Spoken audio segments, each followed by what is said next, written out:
Hello student, आज हम poultry के बारे में बात करेंगे। पोल्ट्री फार्मिंग का मतलब है फाउल को पालना। जो पोल्ट्री फार्मिंग है उसके अंतर्गत फाउल हैं और ये बत्तख हैं, मुर्गी हैं, कबूतर हैं, ये सब इंक्लूड हैं।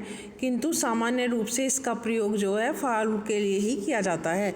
जो फाउल है, फाउल के पालन के अंतर्गत फाउल को अंडे देने के लिए, मांस के लिए चूज़ों का पालन पोषण और इनका प्रजनन या ब्रीडिंग इंक्लूड है। इसके बाद इसमें भारत और जो पड़ोसी देश हैं उन्हें जंगली फाउल का जन्म स्थल माना गया है और इसमें लघु उद्योग के लिए काफ़ी लोकप्रिय हो चुका है और अनेक फार्मों में तो इनमें हज़ारों की संख्या में फाउल होते हैं। और इस इंडस्ट्री को लोकप्रिय होने के निम्न कारण हैं। एक तो इसमें कम लागत की ज़रूरत होती है, दूसरा शीघ्र ही धन प्राप्त होने लगता है, तीसरा कम स्थान की ज़रूरत पड़ती है और चौथा है खाद्य सामग्रियों का उपयोग। इसके बाद आता है प्रोडक्शन ऑफ एग एंड मील। जो देसी फाउल हैं वो वर्ष में 60 अंडे देते हैं। इसके बाद जब सन 1973-74 में जो अंडे हैं उनका प्रोडक्शन 770 करोड़ था, जो बाद में बढ़कर 1630 करोड़ हो गया है। इसके बाद अब आता है पोल्ट्री मैनेजमेंट। तो पोल्ट्री मैनेजमेंट में सबसे पहले है सॉइल, भूमि। तो जो फाउल होते हैं उनके लिए रेतीली और बजरी वाली जो भूमि होती है वो सबसे अच्छी मानी जाती है। इसके लिए पथरीली जो भूमि होती है वो ज़्यादा उपयुक्त नहीं होती, क्योंकि उससे उनके पैरों को हानि पहुंचती है। तो गंदगी से पूर्ण और कच्ची मिट्टी इनके लिए हानिकारक होती है। इसके बाद शेल्टर की बात करें तो शेल्टर के लिए जो फाउल होते हैं उनको ठंडी हवा या भारी वर्षा होगी तो उससे उनकी रक्षा करनी चाहिए। उन्हें पानी में चलने से रोकना चाहिए। जो ग्रीष्म ऋतु है या गर्मी का मौसम है उसमें लू चलती हैं, तब उनकी रक्षा करना बहुत आवश्यक हो जाता है। तो जो उसका आवास है उसके चारों ओर वृक्ष या झाड़ियाँ लगी होनी चाहिए।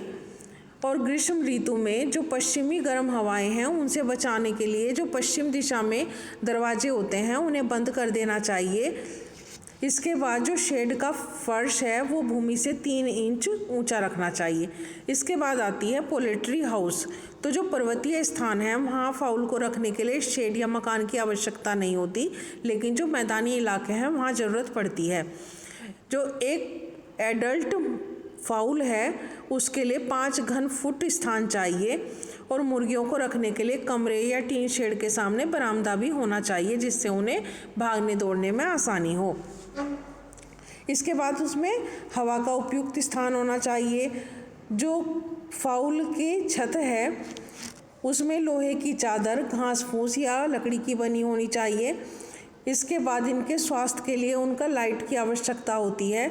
तो शेड के जो दरवाजे हैं या खुले यार्ड हैं उनमें गमलों में स्वच्छ पानी भरकर रखना चाहिए और शेड को प्रतिदिन साफ करना चाहिए। पानी को दिन में 2 बार बदलते रहना चाहिए और जो लकड़ी के साथ सामान हैं उन्हें साफ करके ब्रश से मिट्टी का तेल या तारकोल लगाना चाहिए। इसके बाद उनके जो स्थान है वहाँ चूहे नहीं होने चाहिए, सांप नहीं होने चाहिए, क्योंकि ये सब मुर्गियों के लिए घातक सिद्ध होते हैं। इसके बाद इनकी बात होती है फूड एंड फीडिंग की। जो पोल्ट्री है उसके लिए सबसे अच्छा और संतुलित आहार होना चाहिए, जैसे मटर है, चना है, जई है, सेम मुर्गियों के लिए सबसे अच्छे माने गए हैं। जो बटर मिल्क है या दूध है या दही है उसके साथ गेहूँ या जौ का आटा काफ़ी पौष्टिक होता है, किंतु चावल और मक्का मुर्गियों के लिए उपयुक्त नहीं होते हैं। तो मुर्गियों के लिए हड्डियों का पाउडर या मांस भी लाभकारी होता है। इसके लिए उन्हें जो सरसों है, अरंडी है, उनका जो बीच में या वर्षा ऋतु में एक निश्चित अवधि के बाद देना भी लाभकारी होता है। अधिक दाना भी देना मुर्गियों के स्वास्थ्य के लिए हानिकारक होता है। इसके बाद बात आती है फाउल ऑफ ब्रीड। तो ब्रीड के लिए इसमें सबसे अच्छा उद्योग माना गया है ये। जो फाउल होते हैं उनके अंडे, उनसे निकलने वाले चूजे सभी भोजन के काम आते हैं और इसमें जो कुपोषण हो जाता है उसकी समस्या से निपटने के लिए भी जो पौष्टिक आहार के रूप में उनका भोजन या उनका मांस खाने की सलाह दी जाती है। इसके बाद आती है ब्रीडिंग ऑफ फाउल्स। तो सबसे पहले इसमें आता है मांस और अंडे के लिए ब्रीडिंग के लिए किन बातों का ध्यान रखना चाहिए। तो सबसे पहले है सिलेक्शन ऑफ गुड वैरायटी। उसमें जो ब्रीड कराने के लिए अच्छे आकार के जो फाउल होते हैं उनका सिलेक्शन करना चाहिए। जो कमज़ोर होते हैं उन पक्षियों को नहीं सिलेक्शन करना चाहिए। और इसके बाद 2 वर्ष की आयु वाली जो मुर्गियां होती हैं उन्हें ही सेलेक्ट करना चाहिए।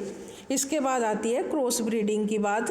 तो क्रॉस ब्रीडिंग के लिए निम्न बातों का ध्यान रखना चाहिए। सबसे पहले तो ये है कि उनके कैरेक्टर्स का ज्ञान होना आवश्यक है। दूसरा, मेल और फीमेल एक ही ब्रीड के नहीं होने चाहिए।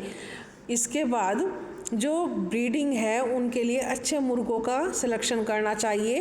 वे बड़े आकार के हों, उनके अधिक भार वाले हों और आकर्षक कलर वाले हों। और फिर 1 वर्ष की आयु वाले मुर्गों को 2 वर्ष की आयु वाले मुर्गों के साथ ही ब्रीड कराना चाहिए। इसके बाद आता है सिलेक्शन ऑफ बेस्ट लेयर। तो अधिक अंडे देने वाली मुर्गियों का ही सिलेक्शन करना इतना सरल नहीं होता है। तो प्राय चुस्त और चमकीली कंघी वाली जो मुर्गियां होती हैं वो सुस्त मुर्गियों की अपेक्षा अधिक अंडे देती हैं।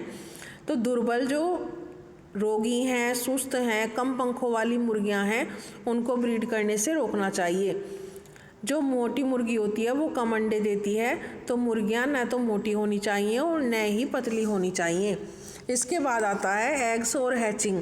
तो मुर्गियां जो होती हैं वो फरवरी के महीने में अंडे देना शुरू कर देती हैं और अगस्त तक चलता है। कुछ जो मुर्गियां होती हैं वो अक्टूबर से जनवरी तक एग देती हैं। और एग देने के लिए उस जो रीजन है या वो जो जहाँ वो रह रही हैं वहाँ की जलवायु भी निर्भर करती है। सबसे अच्छा तो उसके डेवलपमेंट के लिए वर्षा ऋतु रहती है। तो इसका कारण क्या है, पक्षियों के लिए हरा भोजन उपलब्ध होता है। पक्षियों के लिए एक प्रकार का भोजन ही पर्याप्त मात्रा में उपलब्ध होगा। दूसरा, इस जो सेशन है उसमें चूजे तेज़ी से बढ़ते हैं और बड़े आकार के हो जाते हैं। और इसके बाद चूजों को बारिश से रक्षा करनी चाहिए। इसके बाद आता है सिलेक्शन ऑफ एग। तो एग का सिलेक्शन करने के लिए किन बातों का ध्यान रखना चाहिए। सबसे पहले तो ये है कि चूज़ों के लिए जो अंडे होते हैं वो अच्छी जो वैरायटी होती है उस मुर्गियों के होने चाहिए। दूसरा, इसके लिए जो एग होते हैं वो फ्रेश होने चाहिए। 3 या 4 दिन से ज़्यादा अधिक पुराने नहीं होने चाहिए। इसके बाद जो एग हैं वो मीडियम साइज़ के होने चाहिए, न तो अधिक बड़े हों और न ही अधिक छोटे हों। इसके बाद आता है टेस्टिंग ऑफ एग। तो मुर्गी के नीचे जो अंडे होते हैं उन्हें रखने के लिए प्रतिदिन देखना चाहिए कि घोंसले में जो अंडे हैं वो टूटे हुए ना हों। अंडा टूटने पर अंडों को तुरंत हटा देना चाहिए या उन्हें धोकर साफ़ कर लेना चाहिए। इसके बाद जो घोंसलों को भी धोकर साफ़ कर लेना चाहिए और अंडों को सुखाकर नए घोंसले मुर्गी के नीचे रखने चाहिए। जो अनफर्टिलाइज्ड एग है उन्हें बाहर निकाल देना चाहिए। और हैचिंग के लिए निम्न बातों का ध्यान रखना चाहिए। सबसे पहला तो है कि मुर्गी को अन्य मुर्गियों के से अलग छायादार या हवादार वाले स्थान में रखना चाहिए। सेकंड, एक मुर्गी के नीचे 7 से 8 अंडे रखने चाहिए। थर्ड जो है वो ये है कि अंडों पर रखने से पहले जो मुर्गी है वो इंसेक्ट फ्री होनी चाहिए। और फिर मुर्गी को भोजन के लिए दैनिक रूप से निकालना चाहिए, उसे ब्रश की सहायता से साफ़ करना चाहिए। इसके बाद आता है रियरिंग ऑफ चिकन्स, चूज़ों का पालन पोषण। तो वृद्धि करते समय चूज़ों की देखभाल करना आवश्यक है। तो विभिन्न जो नस्ल होती हैं उन चूज़ों के लिए अलग अलग भोजन की आवश्यकता होती है, अलग अलग शेल्टर की आवश्यकता होती है। तो एग से फर्टिलाइजेशन के 36 घंटे बाद जो चूज़े होते हैं उन्हें पुराने घोंसलों से निकालकर मुर्गी के साथ टोकरी में ढककर रखते हैं। थोड़ी थोड़ी मात्रा में जो चूज़े होते हैं उन्हें 2 घंटे बाद भोजन देते हैं और चूज़ों को दूध से भीगी हुई रोटी, जई या गेहूं के दानों को तोड़कर देते हैं। इसके बाद 45 दिन की आयु तक उन्हें चूज़ों को 6 बार भोजन दिया जाता है और 45 दिन से 6 महीने की आयु तक 4 वर्ष तक 4 बार भोजन देना चाहिए।